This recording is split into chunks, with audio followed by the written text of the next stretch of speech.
Welcome to another edition of That's Entertainment. As you've come to expect, I'm Christopher Brown, and I don't dance or sing. I just judge. Judge choreography, judge vocal performances from the couch with Cheeto dust on my shirt. And joining me, as always, is Mike Nichols, who also judges from his couch, but also gets on the stage and sings and dances and kicks and tricks and flips and all that grand stuff. I feel attacked right there. Just FYI, we're not even Oh, I'm just 20 letting you know seconds I'm in. coming for you. I'm Okay. coming for you today. There you go. Today we're digging through the sequined performances of the 2025 Tony Awards. Then we head to the multiplex for the summer blockbuster season, where Marvel and DC are once again battling it out for your wallet money, your attention, and the last two remaining original ideas, if you can call them that. Marvel's bringing Fantastic Four, while DC fires back with Superman. And finally, we've got summer recommendations, movies, shows, books, yes, actual books, and a foolproof excuse to skip your cousin's outdoor wedding this summer. Hint, just say, I think I'm developing a one man play. Mike, how are you? I'm grand. Who's developing a one-man play? Chris Brown, because I don't want to go to summer weddings this year. It's too hot. Everything's too hot. It's Oh, way too hot. Half of Canada's burning right now. People are being evacuated. I just want to stay home in my house and just do nothing. fair play, fair play. I unfortunately don't have the luxury of staying in my house and doing nothing. But I will be going to the beach July 4th through July 12th. I will be on the beach doing nothing but sitting there and looking pretty and reading books that I have gotten so far behind on. So far behind. We will be talking about some of those books later on, but I want to start with the big story out of the entertainment world over the last month, and that is the Tonys. Maybe Happy Ending, a rom-com musical about androids that crackles with humanity, had a definitive happy ending at this month's Tony Awards. It won Best New Musical on a night where Kara Young made history as the first Black person to win two Tonys consecutively for Purpose, which she also won Best New Play. Starring Darren Criss and Helen J. Shen, Maybe Happy Ending charts the romantic relationship between two decommissioned robots, becoming a commentary on human themes and a passage of time. It won a leading six Tonys. Sarah Snook took home the trophy for leading actress in a play for her tireless work in The Picture of Dorian Gray, where she plays all 26 roles.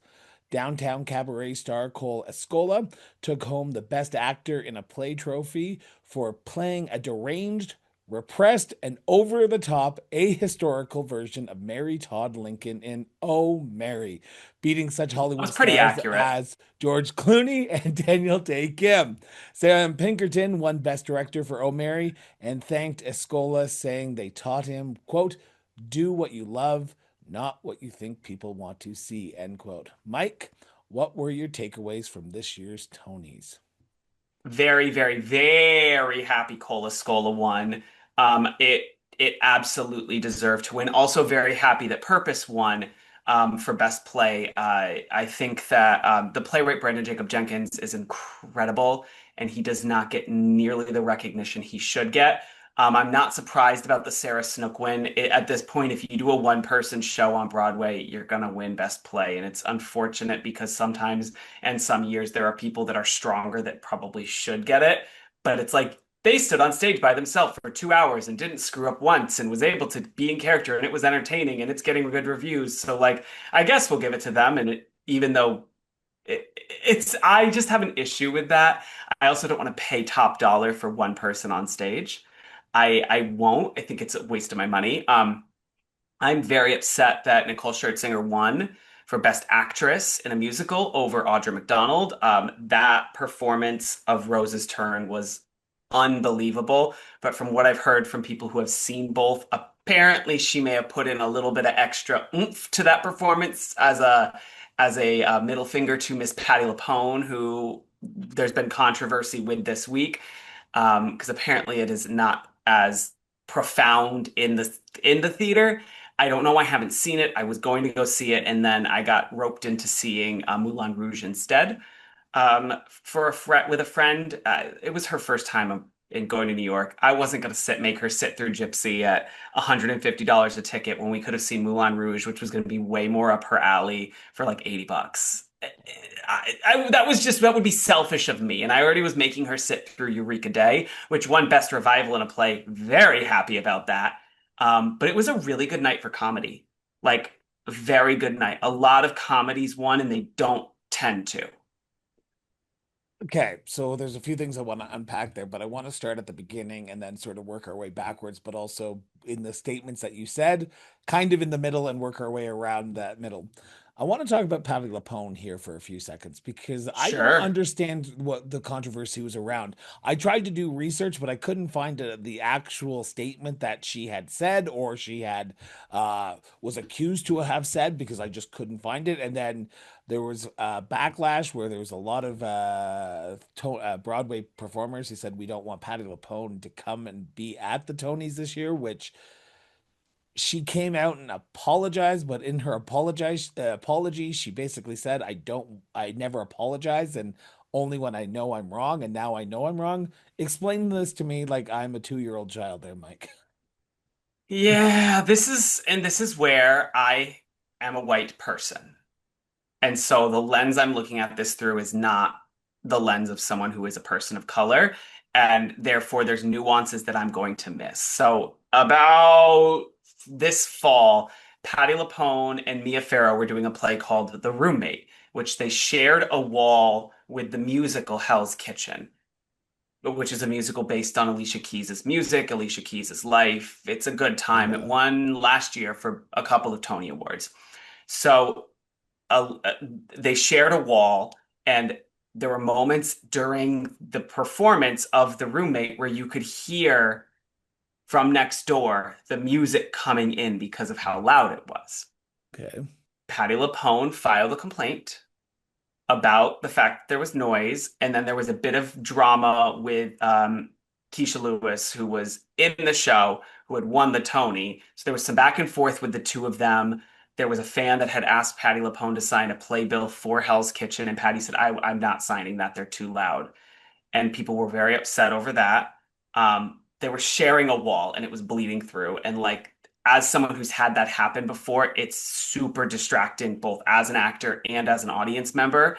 When you hear things, when I was directing Rabbit Hole, we shared a wall with a music studio that had a rehearsal in the middle of the day. So in the moment when the couple is on stage physically screaming at each other over their dead child, you hear the Lion Sleeps Tonight happening right next, like bleed through the walls. So they're screaming at each other, and then you hearing weem away, a weem away, and it just throws you out of it. So like I do on some level get that.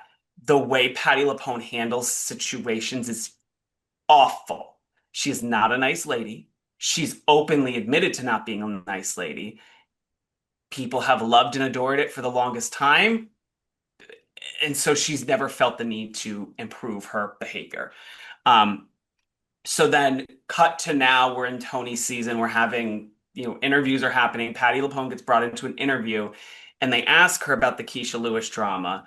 And she basically goes off the rails and says that Keisha is some Broadway nobody. Not true. She is not a Broadway nobody. She was in the original Dreamgirls. Like there is a lot like this. She's a very well-known Broadway star. She's like very like harmful rhetoric against her to discredit her. And then the reporter said, "Hey, so Audra's come out in support of her, and what do you say to the Audra?" And Patti LuPone's like, "Audra and I are not friends. We don't hang out. We don't talk. If that's what she wants to say, that's what she wants to say. I don't agree." And like left it at that. She said she just was being her, "I'm Patty and I'm flippant and I'm going to say whatever vile thing comes out of my mouth." The internet then, in seeing all this, kind of turned on Patty and said, this is a microaggression. This is harmful language. This is discrediting of two black actresses who are very well known and respected. And it caused Patty to finally issue what is quite literally her first apology ever. Um, the damage was done. Do I think this is going to necessarily stick? No. I think Patti LuPone's a nasty woman. She's always been a nasty woman. She's a very talented woman, but it's the Leah Michelle of it all. She'll vanish for a couple of years. She'll come back. She'll be a changed woman, and everyone will be so happy to receive her again because she's so talented that, like, where's the growth? Like, is she going to keep spouting off vile things in interviews? Like, you could just say, when asked a question you don't want to answer, you could say, I'm not comfortable answering that. Everyone's super talented. There was a disagreement. It's been handled. My show's So not open, hers is. one of the things that came out of the sort of the not the controversy, but during the sort of the uproar of it all, and I say uproar because I don't know the full story, but there was a lot more social media chatter compared to what like 2 months before, was that some actors and actresses were asking the Tonys to rescind the invite for Patti Yes. LuPone to be at the Tonys this year. Did she actually show up? I didn't see.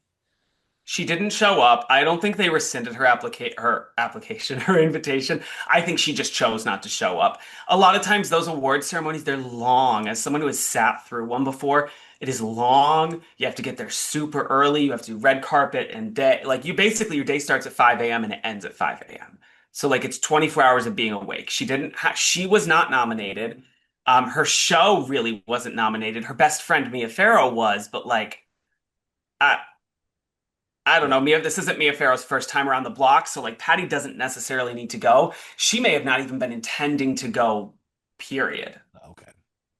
So going back to the Tonys this year, one of the big, I would say controversies that you and I fought over. I don't want to say controversy actually, but one of the things that you and I disagreed upon was the hosts' duties this year, and that is Cynthia Erivo hosting the Tonys. You said she knocked it out of the park, probably one of the best Yep. openings that you had seen.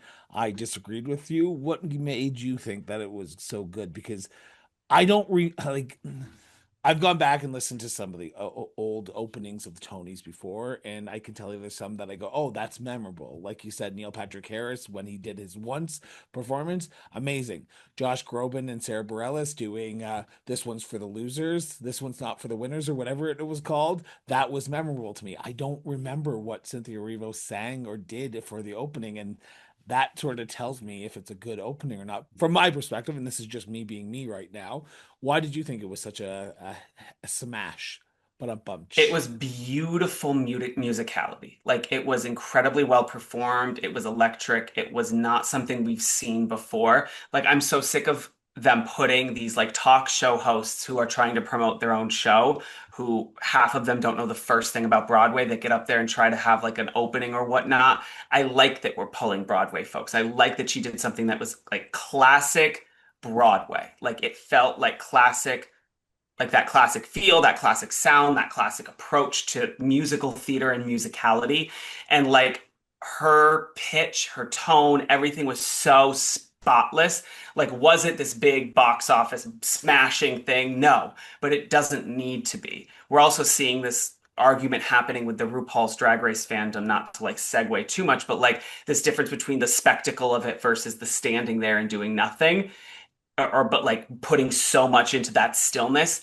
That is what she did. It may not have been this like massive over the top spectacle, but it was so brilliantly executed, and it was so still, and it was so focused that like, I was transported. Like, I was moved by how she performed, how she sounded. I thought it was absolutely breathtaking. And like I said, it's not going to sit there as maybe one of the like flashier ones, but like, sometimes the flashier ones are duds.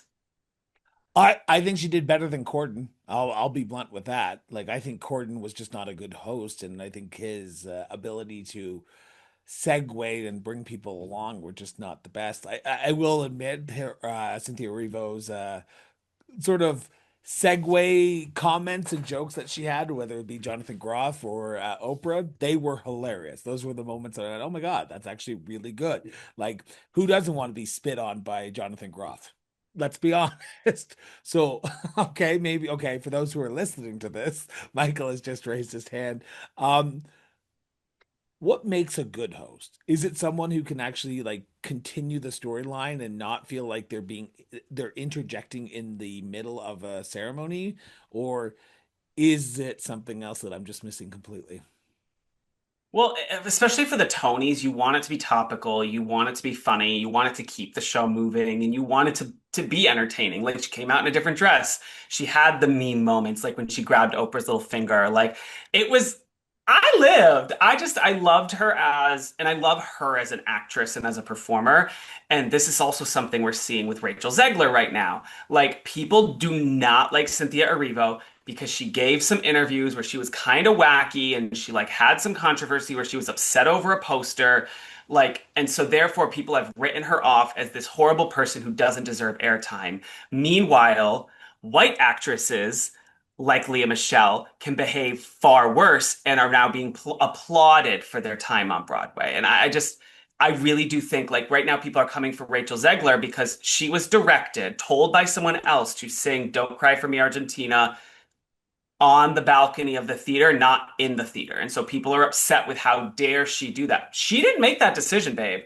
Jamie Lloyd, the director, who's known for doing this and who we all just cheered when it was Tom Francis, he did that. But because people don't like Rachel Zegler, it's people just don't. There's like like if you are, I don't know. I could go on for hours about this, but we don't have that much time, so I So, cannot do that. so before we go on a little bit about that, I just want to give some backstory because people may not understand what you're talking about. Rachel Ziegler, who is well known as an actress who was in the Hunger Games Songbird for I don't know the rest of the name of the title of that one, and the most recent Disney remake of Snow White and the Seven Dwarfs. She played Snow White in that movie. She is currently on the West End in London doing a revival of Evita, where during one of her shows, one of these shows, I should say, she got up and during the most pivotal song of that whole entire musical, which is Don't Cry for Me, Argentina, she went out to the basically balcony of the theater that she was performing in and sang that on the street basically while video of that was being live streamed into the theater and people in the theater, which I'm assuming by people I probably would assume like two or three people, but we've blown it way out of proportion where everyone thinks it was the entire theater who was very upset. I could be wrong, but that's just my own personal opinion. They were upset that they paid all this money to see her live in person and she sang one of the most probably the iconic songs of the show again, Yes. went out and didn't do it in person, so they were upset. There's a lot of controversy. It's just controversy after controversy following her along, and we're going to talk about sort of live remakes about Snow White in a few minutes after we get done this topic, but I just want to make sure that people are aware of what you were Yeah. talking about there.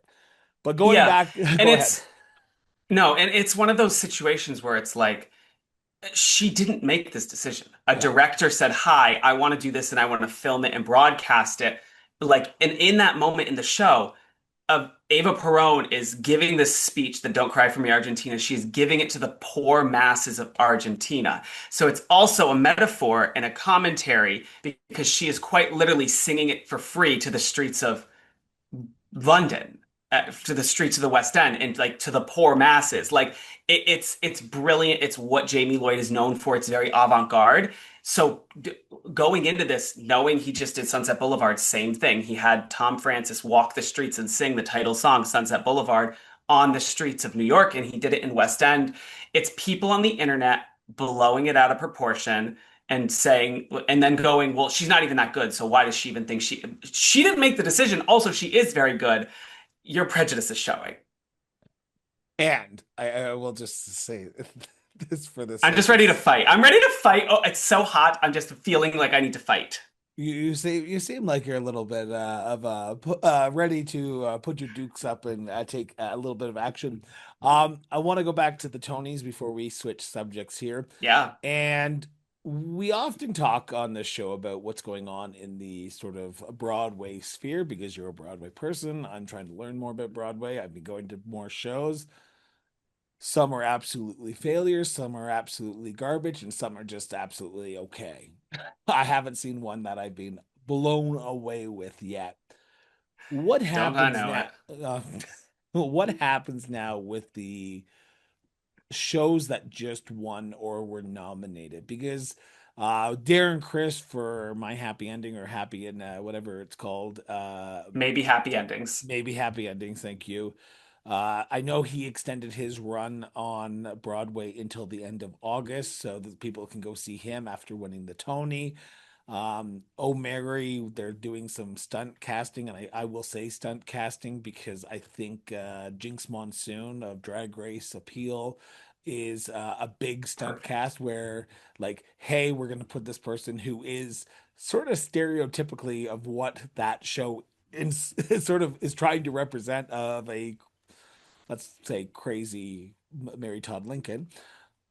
Accurate. Mary Todd Lincoln. What happens now? So the shows that were won these awards, they're probably going to see a big boost in money going into their shows over the summer months. Yes. Will we see some of these shows start doing sort of the, because we're a Canadian show and you're American, I just want to make sure get this in here. Would we see like an Oh Mary or a maybe Happy Endings do a world tour of across Canada into the West End, or do they typically not do that until about 5 or 6 years into the actual performances when they start stagnating? So, well, we're already seeing. Okay, so if you win the Tony Award, you're going to usually see a big bump in your ticket sales. Not always. Strange Loop learned that, even though after winning Best Act, Best Musical, it closed pretty early. It's actually the quickest closing Tony Award winner for Best Musical. Oh wow. But a lot of the times what you see is now like Darren Criss extends his run because he wants to have a run as Tony Award winner Darren Criss in the role he won for. Idina Menzel did the same thing when she won for Wicked. She extended her run. You'll see the shows that won probably have a lengthier stay on Broadway, and the shows that didn't win, you're already seeing them close. Weird Smash is closing, Dead Outlaw is closing, Real Women Have Curves is closing. Uh, uh, uh, uh, Pirates of Penzance, well, it was always a limited run. That and Floyd Collins are closing. They're not Good Night, Good extending. Luck, I think it's closing if I'm not mistaken. That was a limited run as well, because Oh, that okay, it was was. George Clooney like pet project essentially, which that's also a lot of that you see limited runs. But like now you start to see like Dead Outlaw, which won I don't think anything. It's on the closing. It's getting closed quite literally Sunday the 29th of June. So it has gonna have played 79 performances. So it is considered a flop. And so you see a lot of that happen. In terms of tours, it's very rare for a play to go on tour. I think the last true play that like newest the most recent play that's gone on tour is Life of Pi because it was a well-known entity. Oh Mary might tour. I think it should. Um, I also would say with Oh Mary, they've been stunt casting that role whenever Cole's not in it to the point where it's like kind of expected because Titus Burgess was Mary Todd Lincoln. Betty Gilpin was Mary Todd Lincoln. So like they have been playing with that whenever Cole wants to take a break from the role and leave, um, just because he can or they can, and like it's such a brilliant idea and concept. And they it was supposed to close in August of last year, August of 2024. It was supposed to close, and here we are extended through to like October. And I think at this point they need to stop extending it and just let it be an open-ended run because it is selling so well. And like you can get some of the best like names in queer identity people in those roles. Like Titus Burgess, incredible. I wanted to go buy tickets. Jinx Monsoon, I'm probably going to go see it again. I saw Cole. I'd love to see Jinx. Like, folks are losing their minds over this show. So it might tour, but I don't think you're going to see any of the plays tour. You might see the musicals tour if they think they can make some money back. But a lot of times, if it didn't do well on Broadway, they tend to not tour it. And for the touring one, they don't often bring the main actor or No, they won't. cast. They usually cast a sort of a international person who would go around and tour with the company during that time, right? So if a lot of times with tours, it's a brand new cast that you Yeah. get sometimes every once in a while, like the most recent Into the Woods cast. A lot of that original cast went on tour with the show. Same with The Wiz, because The Wiz was a stop on the tour was Broadway for like 3 or 4 months, and then they were going to continue their tour. And so what's going on. Mamma Mia is now doing the same thing. So the touring cast is going to be at the Winter Garden this summer for a couple of months. and it's just going to continue from there. I think Beetlejuice is doing the same. You're seeing a lot of that happening now, where they're like some of the bigger revival type shows that folks just want to see in New York. It's just they're taking the tour, they're slapping it in a Broadway house for the months when there's an availability, and then they're continuing their tour. Going to be an interesting year as we upcome to the summer months to see what shows Yeah. stick around and which shows kind of stop and get sort of the kick to the curb, but they could be revived here in a few years as well. But then they can go on and win the best revival of a musical or play for the Tonys. Yeah. God bless the Tonys for having that category. I want to turn to our next subject, and that is will Barbenheimer strike twice? That is right. A Fantastic Four from Marvel, Superman from DC is the big box office, summer box office war that is raging out against nerds right now. And yes, I am a nerd, so I'm kind of concerned about which one I want to see first, whether it be Fantastic Four with Pedro Pascal or Superman, directed by Guardians of the Galaxy director James Gunn. Not saying anything, I'm just saying that I have to make a very hard choice right now, and I'm kind of concerned. Oh, I made my We pick already. Oh, I have to. We are heading into the summer months, a few weeks away until the box office summer smash hits start to come out. This is where we see the hopeful revival of the summer movies and the movie industry. Mike, from your standpoint, is this a year that we're going to see a Barbenheimer 2.0, or was Barbenheimer 1.0 sort of a fluke and a more cinema going driven war, and this is just something that the Marvel studios and DC studios are trying to hype up to get people to go see both their movies? It's that was such a natural thing. Yeah. Like it wasn't like lab grown. It was just like naturally the internet went, wait, these movies are coming out at the same time and are polar opposites and like completely different demographics. Let's just go see both. And like the fact that the studios are trying to now push this thing and do this like it's just not going to work. It's never going to work because the internet has like you have to society has to as a like, naturally move in that direction. You can't just be like, "Oh my God, we're having Barbenheimer 2 and it's Life of Chuck and Megan 2.0." Like ain't gonna work. Like it was one of those things where it just happened. Um I I think that we're seeing a lot of reboots, a lot of big like okay this worked before. The movie industry's dying, movie theaters are dying. Like who wants to go sit in a movie theater and like you who wants to pay all that money to see something you might not like? I certainly don't, and the movies are getting lazy, Yeah. We're going to talk so they're about that in two sticking with seconds. material they know.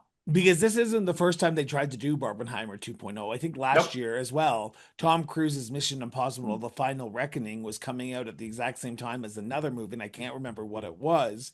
Or it was Top Gun Maverick last year. It was one of the Tom Cruise's movies where he did something where he was doing some action scene and they filmed it and they put it out on TV.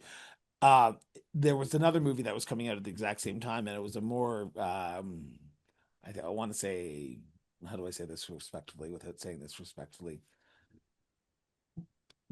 Girlish movie in the same vein as Barbie was. Like there was a action movie compared to a more female centric led movie. So there was that controversy, but I can't remember what movie it was last year, and that's going to bother me until we finish the show, and then I'm not going to be able to answer it. Um, why do you think the movie? Unhinged. I know. Well, welcome to Chris Brown's world, where I don't remember what I'm talking about midway through what I'm talking about. With the comic book industry, the IPOs of comic books now becoming more of a lightning rod of people just being angry about how much is being put out there at this on this ongoing occasion. Three Marvel movies every year.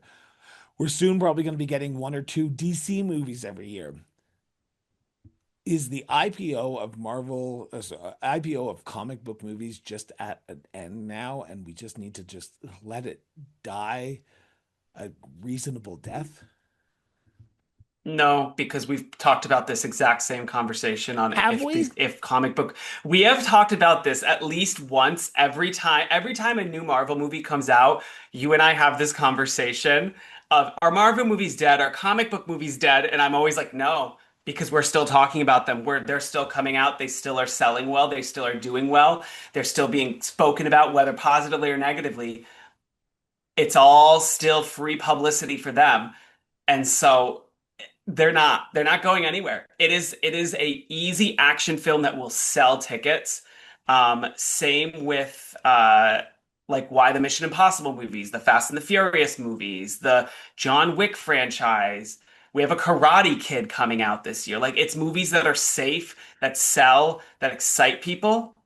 And so we are now in the universe where that is a thing. And like that's going to be why people still go to the theaters. They're not going to see, you know, the Phoenician Scheme, Wes Anderson's movie, or The Life of Chuck, Mike Flanagan's movie, or The Materialist by Celine Song, all three of which go see because they're probably going to be Oscar contenders. And if you want to start getting that taken care of, that's a great way to start it. Um, or horror movies. Like we have I Know What You Did Last Summer being rebooted. Like Megan 2.0, it's a lot of that. It's like, what is safe because movie theaters, the industry is dying. How do we get people to come back so that we can then start showing like new fun things? Yeah, there is a lot of reboots happening this summer, and it's kind of becoming the summer of reboots. Like you said, Megan 2.0, we have Fantastic Four, which is a reboot of a reboot, but it's the now MCU version of the reboot, but we won't go into that. We have a Superman, which is a reboot of a reboot again, and this is a new take on it. This is the start of the new DCEU, which is the DC Comics extended universe because we all have extended universes now. We have Smurfs, the new Smurfs movie coming out as well. Pass. Jurassic Park with Jonathan Bailey and Scarlett Johansson coming out in a few days after this is recorded. There's a lot of things Excited. that are coming out. We've talked about this. I know we've talked about this. Is and but I'm going to word it in a different way than I've originally worded it. Is Hollywood out of ideas, or are people no longer willing to open themselves up to new movies? People are no longer willing to open themselves up to new movies. Really? Yeah, 100%. Hollywood has brilliant ideas. You can see it every single year with the indie films that get nominated for the Oscars. So Honora? they and like there's been brilliant, brilliant, brilliant films coming out that are not getting the publicity because people are not willing to take a chance on I might have to read my movie or I don't know what this is about, so I don't want to take a chance or oh, this might be sad. I don't want to be sad. And I don't blame anybody who doesn't want to be sad. I don't want to be sad either sometimes. I just get a thrill out of openly weeping hysterically. But folks are Plus, more driven towards material they know. plus at the same time, and I know we've talked about this, and I know I've said this, but I have to keep on repeating it. No one is going to spend $50 to go see a movie that they're not sure what it's about. People are willing to Yep. spend $50 and $60, $80, up to $100 to go see Fantastic Four, The First Steps, because they know the IP. They know what it's going to be about. They know it's going to be action packed, and they know what the payoff is going to be. They're not going to go spend $100 to go see Nora. Not saying that Nora wasn't a great movie. It was. I just don't think people are going to say, I really want to go see this in theater. Let's have a date night where we go see this. People are more willing to say, hey, I want to go see Jonathan Bailey talk about dinosaurs and his nerd glasses, which everyone has basically. Michael is pointing at himself Me, right I now. want to see. Exactly. So there's a lot of people who are saying, we want to go see something because I'm going to, the ROI on it, the return on investment on it is going to be high compared to a movie that may be more of a drama or Oscar worthy show because really most people aren't watching Oscars movies anyway, except you and I. Which So they should. they should, and they will this year with their new rule changes where you have to watch all the movies in the category to vote. So that's just that. So where does the movie industry go from here then? Because if people aren't going back to the movies to go see all these art film like Goodwill Hunting like they did in the 90s, how do people, is it, are we just going to see this endless supply of reboots in number four, five, six, seven, eight, nine of a certain movie every year? And like that always existed. Like every summer you'd get a Friday Not the not 13th not as part. much as it has in the last few years. Oh no, more recently, yes, but like Hollywood is just, I think that part there is just two things. Like hottest of hot takes, I think all of the overusage of CGI is a problem. Like Okay. when folks were doing practical effects, like Jaws was all practical effects. That movie holds up. Like you look at CGI nightmares from like even recently and they don't hold up as well. Like those Planet of the Apes movies aren't the greatest, the new ones. Um, like practice CGI and like we have to be more mindful with the script we're writing. There's almost like this desire and this pull to dumb down dialogue in order to quote capture Gen Z and Gen Alpha. They're not stupid. They are not stupid. Stop trying to like use cringy dialogue and cringy slang you don't know. Like it comes across as you not knowing what you're writing and then it makes the script bad. Like we need to focus on getting these scripts cleaner. And if you're going to do something like no, I know what you did part 7,500, like make it entertaining, like lean into the camp of it. Like who is the demographic this is for? And let's lean into it. Those original movies, they leaned into the folks that liked bad slasher horror films in the summer. Like now, even like the new Halloweens, we're trying to make them so artsy. Like that Jamie Lee Curtis, the three reboots, the Halloween Kills, Halloween Ends, and Halloween Returns, Halloween Electric Boogaloo. I don't know. Like it, they were like, this is not the Halloween franchise that we knew and watched. It's we're trying to make this artsy and high end and punching in a bunch of CGI. No, just slap some dude in a mask and have him run around with like one of those retractable little knives that are plastic and have the blood come out looking like candy fire truck red. Like that is what we want. It's campy, it's fun. Like Megan has it. The movie, the first Megan movie was so good, and this new one being like, Megan does action. I'm like, you know what? Megan's about to be my new favorite franchise because it knows exactly who its demographic is, and it's not trying to change it.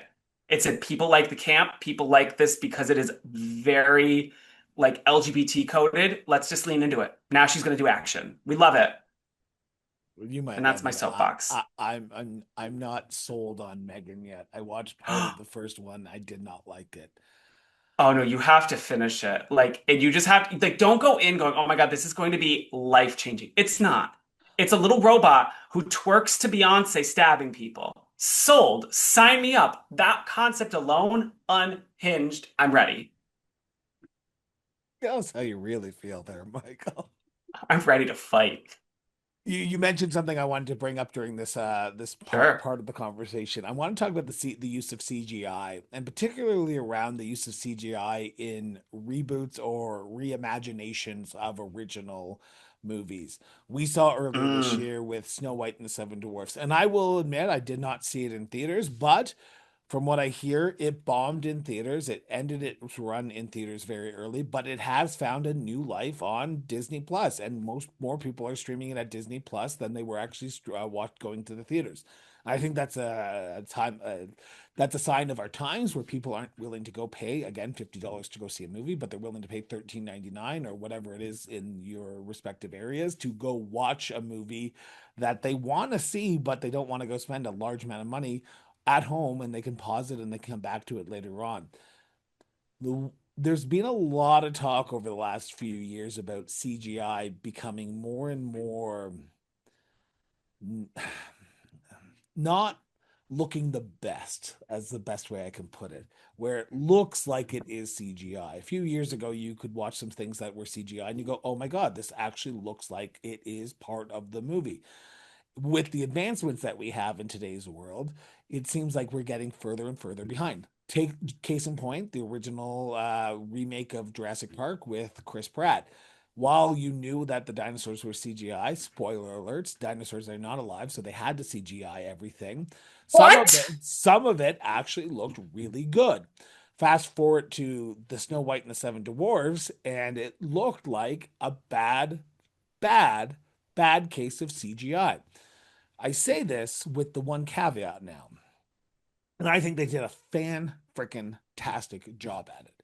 And that is the most recent Disney remake slash reimagination of a movie, Lilo and Stitch. Now, you didn't like it. I love the what he looked like. I do not like the fact that the voice character who was the original Stitch has aged horribly, and nothing against him, where it doesn't even sound like Stitch anymore. It sounds like someone who has Stitch who has been smoking for about 50 years of their life, and it just did not sound like Stitch. And that was my only concern with the movie was the voice of Stitch. Now, there's also other controversies about the reimagination, and this is where I want to get into on top of the CGI.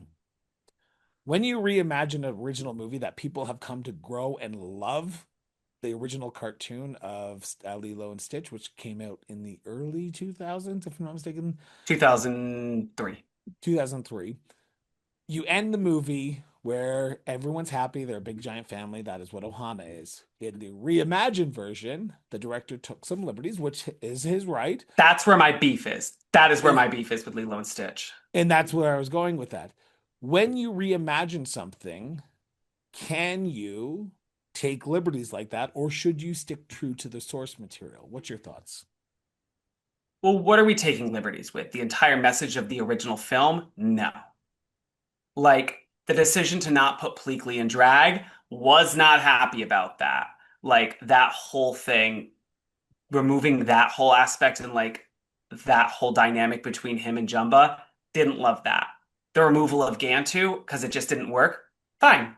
That's fully fine. You can change how we get to the ending on some level, but like the whole point is we are going to be family and make it work. Not see ya, Lilo. Like, didn't love that. I've not seen it. I was going to go see it. And like everything that came out, every person that saw it, every review I read, like it just was like, this isn't the movie that I loved as a kid. Like I don't want to spend my money to watch that. I don't want to give it the time of day because the original message about like sticking to your family and like family being super important and very anti-establishment now turned into this like rah rah the foster care system's perfect rah rah rah storyline, and that is wildly harmful to the world. And like I just it just wasn't the movie that I fell in love with. It wasn't the premise I fell in love with. And by changing that ending, there was a lot I was willing to overlook. But like the ending is where I'm just like that's too much for me. The whole movie is completely different.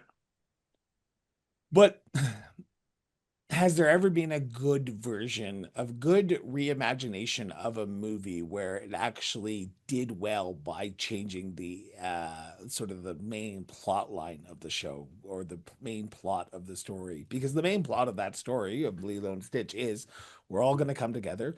Ohana means family. Family means never be left behind or forgotten, which basically Nani said, I'm going to forget you while I go off to college in California while you sit here with some owner of a restaurant, or owner of a fruit market, which we all know because that's who the main character is. Have you ever seen a good movie that has been reimagined from its original source material where they took in liberties and said, okay, we're going to change this plot line and make it a little bit different? Or should directors just try to stick as close to the source material as possible? Hot take. The King Kong with Jack Black Really? worked so well for me. Maybe I don't know That's why, Peter but like it Jackson, though. And good uh, CGI. yeah, like that movie just worked so well for me. It scratched my brain in a really beautiful way. And I think the recent Nosferatu super scratched my brain in a really lovely way, as many folks who've listened to this podcast know, because I try to bring that movie up whenever possible because I loved it so much. Um, like you can be very successful, but like you have to keep the messaging similar. You have to kind of follow what at least some level where the plot starts and ends. What you want to do in the middle, that is up to you and God. But like getting there, we have to keep things cohesive to the original concept because that's what people fell in love with. I would agree, and disagree because I don't want to go see a shot for shot remake of a movie, right? No, Like if I'm gonna go I don't see that, either. and that's where my like I think you can take liberties of how the story is told, but the message of the story has to stay intact, right? Like the message of the story of King Kong is of iconic of opinion, right? Animal, Yep. you take them away from their habitat, things are gonna get crazy.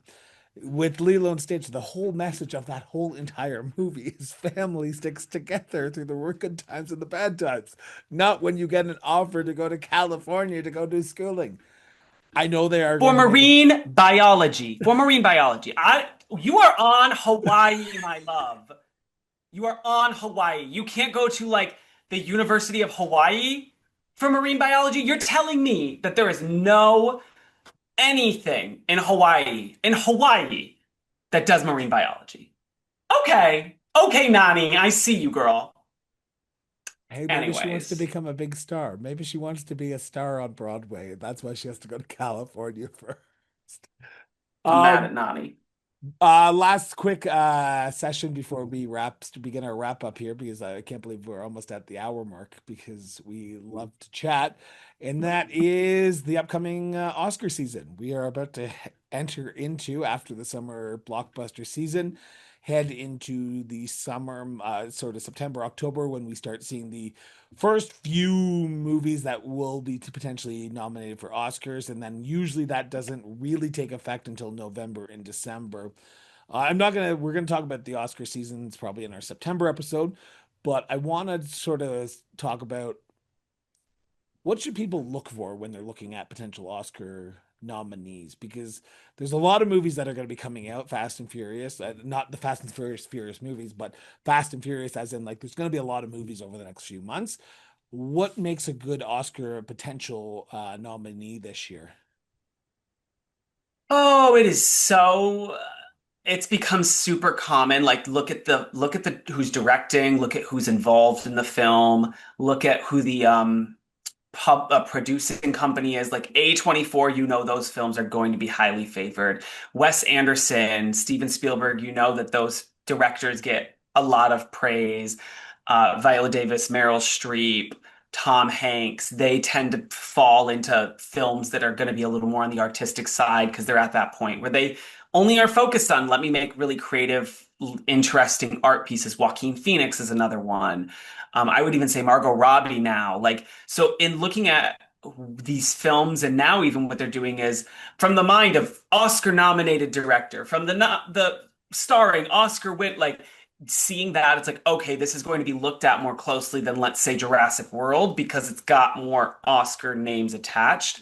But anything A24 puts out that's not horror themed, I would say is a very good chance because that tends to be a direction that like A24's horror movies don't tend to get nominated as regularly as their other stuff, but it's all good. Like, and also if it just looks like if it doesn't look like it's just super actiony, because even then some of these action films might get nominated for like visual effects or sound design or things like that. Um, But usually so it's really, those movies are usually released during the summer months, right? The yeah. visual effects, like we'll probably see Superman, we'll probably see Fantastic Four First Steps be nominated for best visual effects this year. I don't know if that's true or not, but I will put money on it right now that it's probably going to happen because Oh, I those think Jurassic World, Superman, Fantastic Four, they all are going to get a nomination, and possibly even Mission potentially Impossible. Mission Impossible came out last year. No, there's one coming out this year. No, they're done, aren't they? I They're all think there's done. another one coming out this summer. Oh my God. Oh my God. Tom Cruise. Tom Cruise needs to Oh, make money, but apparently. but the other one that's probably going to be nominated, and this is just for me, is the F1 movie with Brad Pitt. So that's the other one that you're probably going to watch out. But I just wanted to pick up on what Michael said. When it comes to those actors and those directors, you will not see those actors have a movie out until probably November and December. The reason why that is because that is Oscar bait season. That is when every Oscar sort of nomination is going to be hard look. They're going to be looking at these very hardly, and they have to make sure that they get them out before January 1st, which is the cutoff of 2026 for the 2025 awards. So you are going to probably see a lot of those actors not be in any movie until that time. So if you see a Tom Hanks, if you see a Martin Scorsese, if you see a Meryl Streep, if you see a Denzel Washington in a movie in December and November, go see it because that's probably going to be nominated for an Oscar. Yeah. I will say Wes Anderson, there's a couple of them that have now popped up as like the anti-Oscar nominations. Wes Anderson's one of them. Uh, Celine Song. Mike Flanagan's one that I've been watching for a while. He doesn't have a lot of He's not been nominated before, as far as I can remember, but he's got a lot of really popular Netflix TV shows like The Haunting of Hill House, Haunting of Bly Manor, Midnight Mass. He does a lot of the like horror themed type TV shows that we all love on Netflix, or at least I love. So he's got a movie coming out, The Life of Chuck, that I'm keeping my eye on, that I very much think is going to be a contender this year. And I think it's going to really propel him into a further limelight because he's so brilliant and he does these really beautiful, heartfelt stories that sometimes have a horror element to them. It will be something that we will be watching for sure over the next few months, and we'll probably have more on that when we come back in August. But before we let you go, we will just have our quick recommendations for what you should be reading, what you should be watching, what you should be listening to over the next month. Mike, what have you been watching, listening to, or reading? I know you've been quite busy, but what are your recommendations that people should be doing over the next month? I just finished James by Percival Everett, which is a retelling of Huckleberry Finn, but from Jim's perspective. It was so good. It was incredible. It was a quick read too. I audiobooked it because I do a lot of driving for my job. And it was, well, I think it was like 6 hours, 8 hours total. I speed mine up because I'm from New York and I talk fast and need to hear things spoken to me fast. Um, but it's so good in like it telling this, flipping the story and telling it from his perspective and like looking at it from that direction. It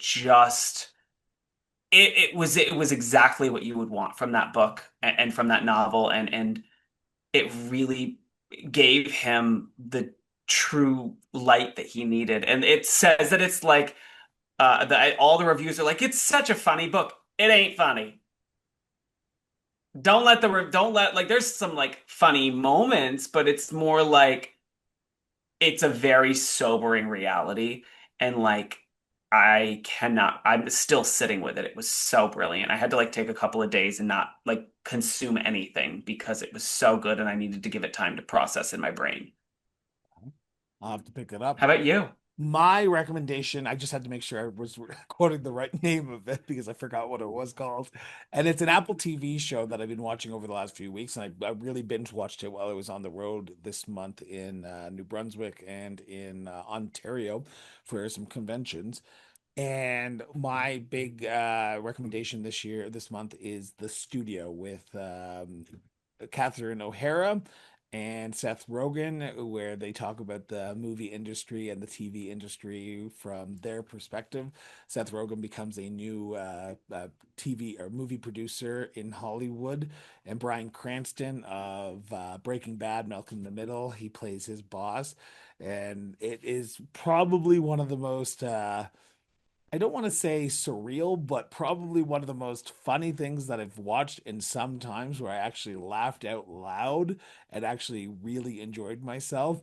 The other one that I want to mention is St. Denis Medical, which is on Hmm. NBC Peacock, which is probably, if you watch the show Superstore, or if you watch the show The Office or Parks and Rec, it is in that same line as well. So it's based in a hospital, as I have been to many in the last month and a half.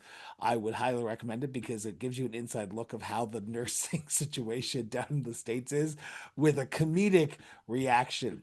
And while we're talking about nurses and we're talking about medical histories, I'm gonna just put this on the record. So last month, we had told you that Mike and I were gonna get together in this month and actually meet. I had planned, and I was gearing up, and I was excited. And I was going down to Albany, and I was going down to New York, and I was going down to see Mike on stage, and I was excited.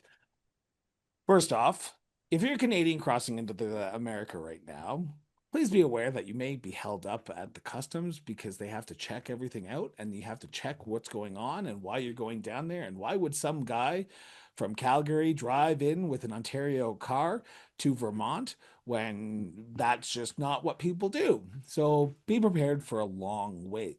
Second, if you go, please be sure that you have traveler's health insurance because when I went down to New York this month, I had a great visit, and I say great in the most loose terms possible. Great visit to the Albany Hospital where an arm and a leg basically it cost me to get out of that hospital. And I would not recommend anyone going into the States right now if you do not have traveler's health insurance. If you do, good for you. If you don't, do not go. So there's my little rant. There's my soapbox that I just got on because the healthcare system down in the States, it is a long wait. It is a long freaking marathon of sitting in an emergency room. And by the time you actually see the doctor, I'm pretty sure they asked me for my credit card information and all my medical information 5 freaking times before I got out of there. So if you do go, do not go without travel insurance. Mike, how are you? I'm great. We're not doing well in the US. We're great. You guys are. So with that, those are our recommendations. Highly recommend that you read the book. Highly recommend you watch the movie, add some TV shows. And we will be back with another episode of That's Entertainment with No Not Them. Mike, always a pleasure to sit down with you and talk about the entertainment stories that are making the news across Canada and the United States, as we always do. Thanks so much. Of course.